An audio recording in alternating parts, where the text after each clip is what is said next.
Welcome to the Milke Bottle Labs Shopify e-commerce podcast, brought to you by Milke Bottle Labs, officially Ireland's top-rated Shopify experts.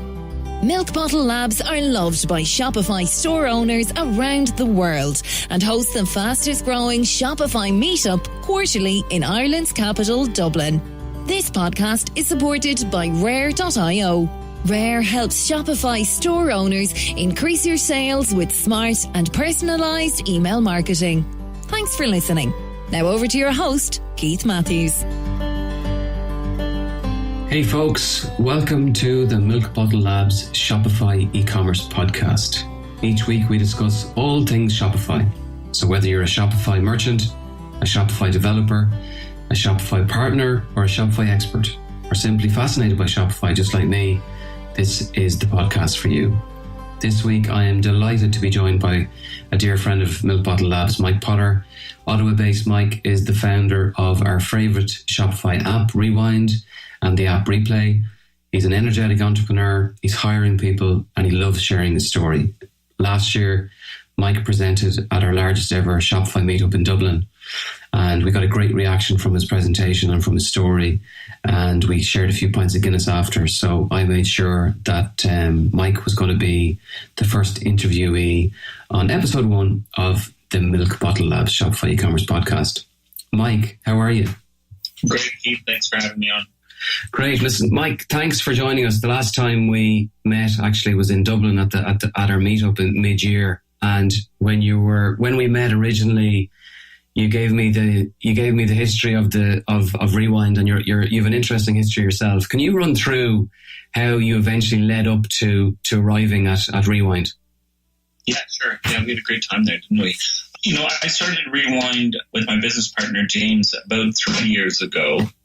I had run a previous startup about 5 to 6 years ago, ended up working with James, my business partner, for a bit at another company. And I just emailed him and I said, I really want to work with you again. Loved what we were doing, and let's see if we can do something. And so we started working on another product. Had nothing to do with Shopify, completely different.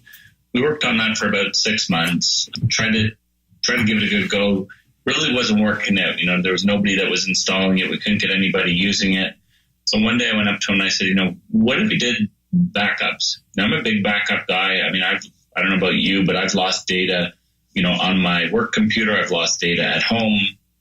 And I really, have made a promise to myself now that that's never going to happen. So, at home, I back up my backups. I've got 2 hard drives at home. Those are both mirrored into the cloud so that I don't lose any data. I've lost those important pictures, of kids. I've lost important data from my work computer. I was doing a presentation one time in Chicago. I used to be a technical evangelist at Adobe, and I was doing a presentation in Chicago in front of a few hundred people, and my boss and my hard drive crashed there, and I lost that whole entire hard drive. Like I've had those experiences, and I think if you've had those, the importance of a backup, and you really want to make sure that you never go through that again, right? Because it really is just a hopeless feeling that you get in the pit of your stomach when you go in and, your computer doesn't boot up, or your hard drive doesn't have all the files on it, or what have you. Mike, it's interesting that you say that, because people that are listening would probably think that when we now live in the world of the cloud, that backup isn't required. But it's when you get into the detail of the app, obviously backup is required. When you said you contacted your business partner, what year was that? Was that long ago? 2015. 2015. We started this 3 years ago. Okay. Keith, your reaction is the same as James's was, right? I mean, when I told him, I said, I think we should do backups for Shopify. He said, why would you do that? It's in the cloud. Like, it's all backed up. That's definitely the assumption that most store owners have. Yeah, it's funny because, since you visited us during the year, we put your app in any store that we build as a kind of a default. Initially, when we talk to the client, they kind of don't understand why it's required. And then eventually, after a very short 2-minute conversation, they understand why it is absolutely required. So that's it's the opposite to the way the majority of people would think. I suppose the perception is not the reality. So at that time then, did you sit down, I know you told me before you had experience, or you knew of Shopify. Obviously, Shopify started in Ottawa, and could you just explain how you? I know how you ended up choosing Shopify, but just explain the link there with Toby and the Ottawa base. You guys are pretty much close to each other. Yeah, exactly. Yeah, so we're in Ottawa and they're in Ottawa, and to be honest with you, when we first started it, we really just wanted to work for them. I mean, the company was growing amazingly well. It's been, the darling of the Ottawa tech scene for probably the last decade, at least, I would say. And so, even 3 years ago, even 5 years ago, I was trying to figure out how do you get in there. And so, 3 years ago, I said, why don't we just do Shopify? We can build this product and maybe we'll build a cool app and they'll hire us. We can get a job there. I've always said that the best way to get a job at a company is to make it, right? Build it on your own and build something that company needs, and then make your job, make it happen. And so that was sort of the original intent. We built the entire application to really mimic their technology stack as much as we knew. And so, when they came in, we would have been able to say, okay, it's built on the same technologies that you guys are using internally. We're familiar with your APIs, and we'd love to work with you. And turns out that rather than do that, we've built a pretty successful app with, tens of thousands of people who've installed it now, and growing very, very well. We're just past 15 people, and we'll be 20 people by the end of the year. So we're growing nicely, and we're saving stores and we're helping people recover their data, which is really honestly the most important thing in my mind. Fantastic. And I think when we met, which was 4 or 5 months ago, I think you were up to 10 people. And I remember you telling me that you were going home to confirm some more hires. That's a great story. So Mike, you come up with this idea, you're on startup number 3 or startup number 4, you succeed. And how do you sell that app to the store owners? So could you just explain the importance of the Shopify, the App Store and the Shopify ecosystem and all of that? Yeah, because Shopify's done, an amazing job at building this ecosystem. Like you said, the App Store, the themes ecosystem, their partner program. I think they've done an incredible job at driving people to that. So the way that people find Rewind, they go to the App Store and they do a search for backup, and they'll find us, or they can go to apps.shopify.com/backup and they'll find us. And there's a button on that page that says, get or install in your store. I forget what it says now because they've just redesigned the App Store. And so once that button is clicked, the store owner is presented with a permissions dialog. And that permissions dialog details what exactly Rewind is going to get access to. So, because we're a backup app, we request and get access to all the information in your store. But just as a public service announcement to any, app, any store owner that is out there installing an app, you really want to make sure on that screen that the permissions that the app is looking for make sense. If you're looking on that screen when you're installing the app and those permissions, you're thinking that I don't know why that app needs that permission, give it a second thought and maybe contact the developer and talk to them. But you go to the App Store, you install the app, and then once you've installed the app, the next thing is to select a plan. And the great thing about the Shopify App Store is really the way that apps are billed. So with Rewind, we bill directly onto your Shopify invoice. So when you pick a plan, you then authorize Rewind to charge your Shopify invoice anywhere from free up to a couple $100 a month, depending on the size of your store and how well you're doing and how many stores you have. And that charge gets added onto your Shopify invoice on a monthly basis. And then Shopify in turn pays us, after they've received payment from the customer. So it's a fantastic program. With our conversion rate, because people don't have to pull up their credit card, we don't have access to their credit card information. The conversion rates are higher. People are more likely to test apps. As they trust Shopify that if they uninstall the app, then they won't be billed for the service. There's a level of trust there that Shopify's built for their store owners that we certainly take advantage of by being an app in their app store. Yeah, it's fantastic. And in terms of the complexities of installing Rewind or Replay, we've come across on a regular basis apps that require some deep coding. So, but yours is plug and play, if I remember correctly, is it? Yeah, we've really focused on making both apps sort of rewind for backups and replay for, copying from one store to another or cloning a store from one store to another. We really try and focus on the usability of those apps and making sure that they're as easy to use as possible and as simple for people to use. So with a Rewind app, for instance, there are literally no options. You don't pick when you back up your store. You don't pick what you back up. You don't pick where the backups are stored or anything like that. It's, our philosophy has always been business owners have more important things to do than to worry about a backup and configuring that. And so we really focused on ease of use and making it so that people can get started as quickly as possible and then get back to whatever it was that they were doing to, run their store and grow their sales. So yeah, we've really tried to make that to, I'd say, a core tenet of any application that we've built. It's just been make it as easy to use as possible. These store owners typically are busy people. Backups should really not be something that they're worried about or thinking about. And given the success of the app, and I suppose you can measure apps success in a number of ways, in terms of revenue, in terms of number of downloads, in terms of number of monthly subscribers. Is there any specific use case which you, Mark, you regard as a success point? Any particular use case where you actually genuinely did save a business? You must come across them on a regular basis through interacting with clients, do you? Yeah, absolutely. I mean, those are the most, those are the ones that we love the best, right? Is whenever we're able to help a customer. I think the most, we've got some great stories of how we've been able to do that. I remember one customer whose cat jumped on his keyboard and messed up his theme, and we were able to recover that data, obviously quite easily. We had one customer a couple of weeks before Christmas had an integration with another app, and they deleted all of the products from the store, which, you'll sometimes get when there's data that's being synced from one location or one app into another app, so you have an inventory management app or something like that. Those are typical sort of, points that we see where you might want to make sure you've got a backup if you've got other apps that are installed. We've been here in the Shopify ecosystem. We've been here for almost, 3.5 years. So we've seen certainly a lot of things that, most people probably would never think of. But the majority of the ones that we really like are when we're able to help those customers out. Unfortunately, like you mentioned at the start, there's still a lot of people who don't know that they need it.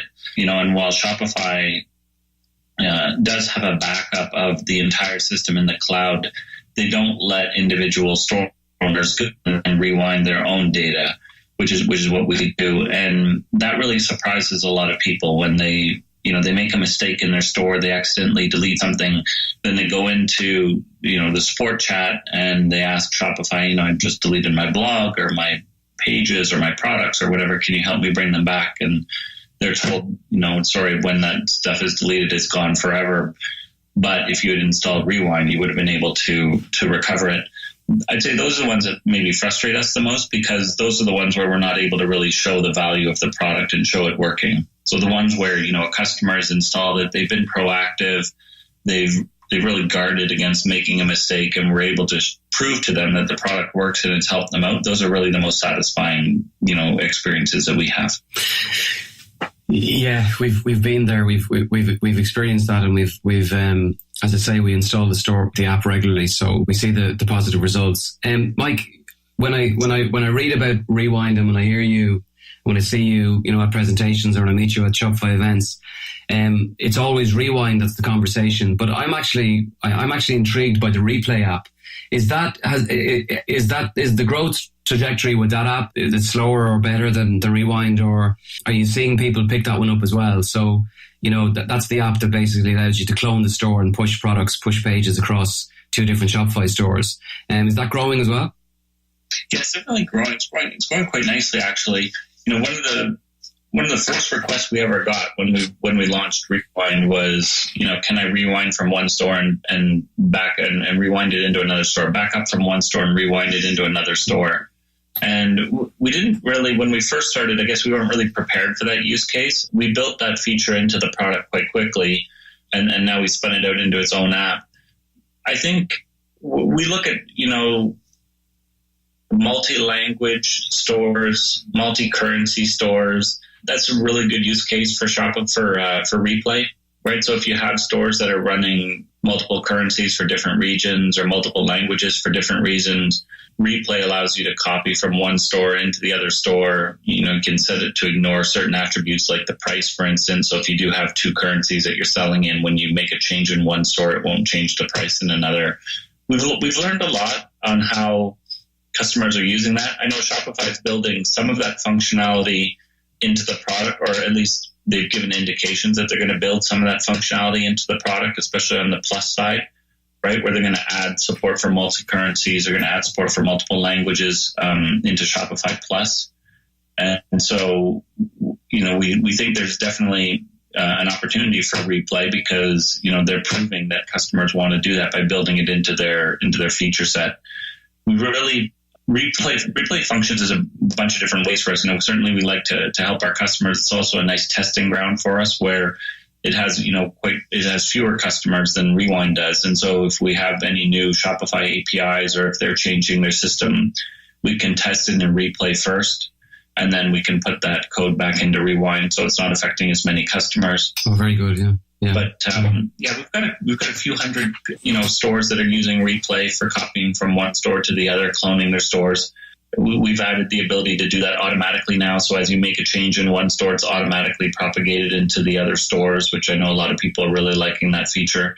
So it's definitely got some good potential. I think Shopify is proving that that there's demand for it because they're integrating some of those features into the core product. I think the only question for us is whether, long term, there's enough of a market outside of Plus. Shopify is pushing Plus quite hard these days, and rightly so. A lot of value there. Is there enough of a market outside of Plus for that app to survive, or longer term, do we see them just sort of absorbing that into the product like they've done for a couple of other apps as well? Yeah, just for our listeners, so Shopify Plus is the enterprise version of Shopify. So Shopify Core is the platform that the majority of Shopify users will be on. Shopify Plus is for enterprise. It's got some additional APIs and some enhancements that aren't available with Core. That's actually a good point. But I suppose that's really a challenge for most developers then, Mike, which kind of leads me on to my next question. The App Store was updated quite recently. I believe there's is there between 2,500 and 3,000 apps now live in the App Store? Yeah, I think that's what we're. So, in the early days when, going back to 2012, 2013, when we were kind of hovering around Shopify, we were looking at probably 400 or 500 apps in the App Store. Is there a growing trend besides the fact that there's obviously more marketing apps within the ecosystem because they help you sell? Can you see any trends within the App Store, or is there an area, like you've clearly focused on a niche, which is very, very clever, but is there any other trend that you can see besides the obvious ones that's occurring in the App Store? The other things that we're seeing, there are people out there that are looking to consolidate a bunch of apps together, right? So you look at Bold Commerce, for instance, and how successful Bold has been in the App Store. There are certainly people out there that are looking to replicate Bold's success and sort of copy their formula of having multiple apps. That was certainly a strategy that we thought about when we were first, building Rewind, and then we built Replay, and we thought, do we want to focus on building apps for Shopify, or would we want to focus on, just the backup service and being able to back up any SaaS service that exists out there? And, we've obviously decided to back up any SaaS service, but there's other people who are now, trying to copy Bold, I would say, and acquire some apps. So I think you'll see in the next little while, you'll probably see a bit more consolidation. Some of the apps that have been there for a few years are growing quite large. Rewind is certainly one of them, but there are other apps out there that are doing even better than we are. And I think you'll see that as the larger the apps grow, the bigger the barrier there is to somebody coming in and competing in that space. So the market leaders seem to be establishing themselves in the various categories of the App Store. And I think their position as market leaders is probably going to be cemented in the next, 12 months or so, probably. But those are sort of two major things that I've seen going on. I think everyone that I've talked to from an app perspective is really trying to adjust to the new app store. The old one had been out, like you guys had mentioned, you've been looking at it since 2012, 2013. So it's been around for, 5 to 10 years. I think people had a good sense of how it worked and how people discovered apps in the app store, and they tailored their product descriptions and their app store listings to attract as many visitors as possible. And I think Shopify has changed some of those, algorithms behind the scenes and in terms of how they highlight certain apps. So I think a lot of people are just getting used to trying to figure out, okay, how do we get seen? How do we get that visibility that we used to have, and make sure that, we're continuing to grow month over month. And so I think, you'll see in the next little while, some people are going to be adjusting their listings and trying to figure out, okay, how do we continue to grow sales? I've heard from a few developers that the new app store is initially resulting in fewer downloads and fewer installs. From our perspective, we haven't seen that, but I've talked to a few people that are experiencing that. And then I've seen some people discussing in the Slack groups that, you really need to focus on the sales experience if you're one of these app developers. So I think where maybe before you were able to get away without having a sales team to follow up on some of the installs and the leads that you were getting because there was just so much business, with less installs, you really need to make sure that that you're a proper company. Really, Keith, is the best way to put it, right? That you're following up on the installs from a sales perspective, that you're marketing to them, that your support is there in case somebody needs help. All those aspects can't really be run by a single person. You can't have one person that's doing development and reacting to all the API changes that are going on in Shopify, and doing marketing and doing support and doing sales. You need a team of people. And I think that's what we're finding now is those apps that are truly, real businesses, as opposed to just maybe apps, which they might have been a few years ago. Those real businesses, I think, are starting to rise to the top and like I said, become the market leaders in the categories. Yeah, that's an interesting takeaway. It's no longer, one man in a bedroom running intercom. It's, you have to step up to the mark. I suppose based on what you're seeing, Mike, really then we'll probably see some consolidation as well. We'll probably see some app companies joining together and a few players then becoming more dominant. I think so. I think, and there's always, these sort of inflection points, like the App Store redesign, for instance, is a point in time where it allows a developer to reflect on, do they want to continue with the work that they've done and continue to see it, or do they want to move on to something else? If they're not a full-time company and they're not building a real business and they're just doing it for themselves, it's a time where they can step back for a second and say, okay, what do I want to do next? Is the Shopify app ecosystem still what I want to work on, or have my passions moved to something else? And so I think you get those trigger points, like, when that new app store launched and there was work involved in putting up your new app store listing, that's a trigger point. That's work that people have to do. And if they're not really committed to it, then it's an opportunity for other people to come in, purchase those apps, take them over, handle the proper support. So I definitely think you're going to see that consolidation. It might not be visible to end sort of store owners because the apps are still going to be there, but they'll be in the background. They'll be owned by different people. And so I definitely see that coming in the next, 12 months or so for sure. Yeah, it's funny you should say that, because we're actually seeing a change in the market on this side, on the expert side, on the the store build side, where customers are actually requiring somebody at the end of the phone, and then they're also requiring value added services like marketing services and automated email services, that kind of thing. So that it is interesting. I think you're dead right. It's now more complicated to run a business, even though you're running it on the back of another platform. The systems required, the organization required, and the manpower required is increasing all of the time. So that's a pretty valid point. And I think that's good for store owners, right? I don't know what you would think about that, but I think that's good for store owners because it sort of takes away the people who who may not have been as professional, who might not have done as good a job. If the barrier to entry sort of goes up, like you said, where you're requiring this sort of level of professionalism to operate in that ecosystem, then to me, the end winner is the merchant who's now able to work with, professional companies and not have to worry so much about the quality of the people that they might be working with or that they might be finding in the experts program or the app store. Yeah, you're right. And in fact, it works to if you're a professional app developer or you're a professional expert and you operate, a proper ship, as they say here, well, then it actually works to your advantage, because once you give the customer, the Shopify merchant, a good experience and you over deliver, well, then in actual fact, it makes the previous developer the guy that doesn't answer the phone, it makes him look even worse. So, it does. Yeah, it works. It certainly works to our advantage. And I'm assuming that it's the same in the app world.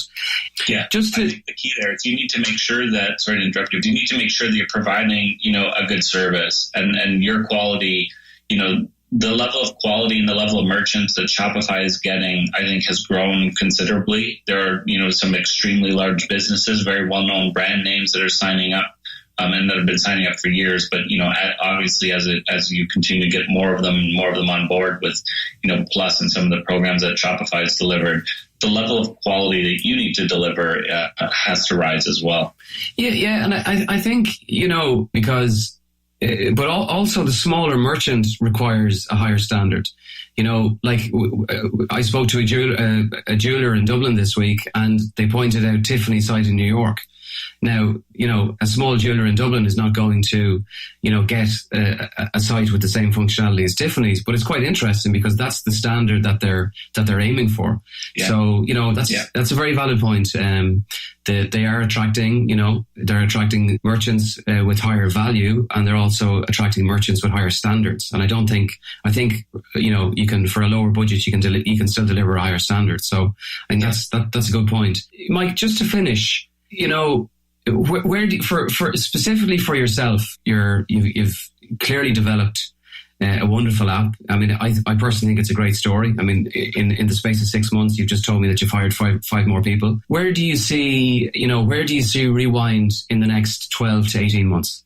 We have quite a few plans, I think, for how we're going to grow this business. One is we already back up QuickBooks Online data, and so we're going to look at other services that Shopify store owners are using online and start to back those up as well. So, MailChimp, for instance, seems like a no-brainer, where there's quite a few stores that are using MailChimp. It's a popular service on its own. There's no built-in backup functionality, and our customers have actually requested that we back up that data as well. So you'll see Rewind expand out to other platforms.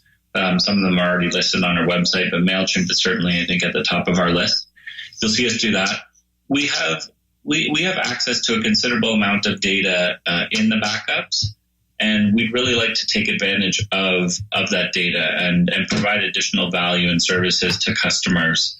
So we're looking at other apps that are out there that are doing sort of something similar to Rewind, moving data in, moving data out of Shopify. You'll see us move into that area for sure. And we've got a couple other things that we've been working on for quite a long time. We go back to that customer that lost their products just a few weeks before Christmas and had to call us and ask us to rewind their data. We've often thought, why did he have to call us? Like, why didn't we reach out to him, since, we were notified by Shopify that his products had been deleted?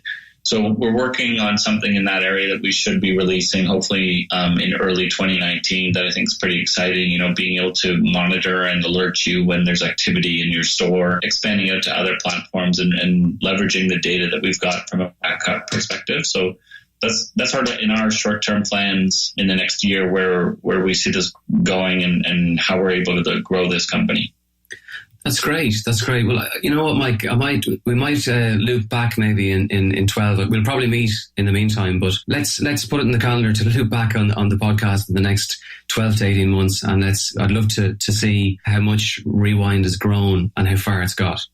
Absolutely, would love that, Keith. Perfect. Listen, nice talking to you today. Thanks for your time. Likewise. Have a great day. Have a great day. Bye-bye. Thanks for listening to episode 1 of the Milke Potter Labs Shopify e-commerce podcast. You can check out the Rewind app on rewind.io or the Shopify App Store. Until next time, thanks folks.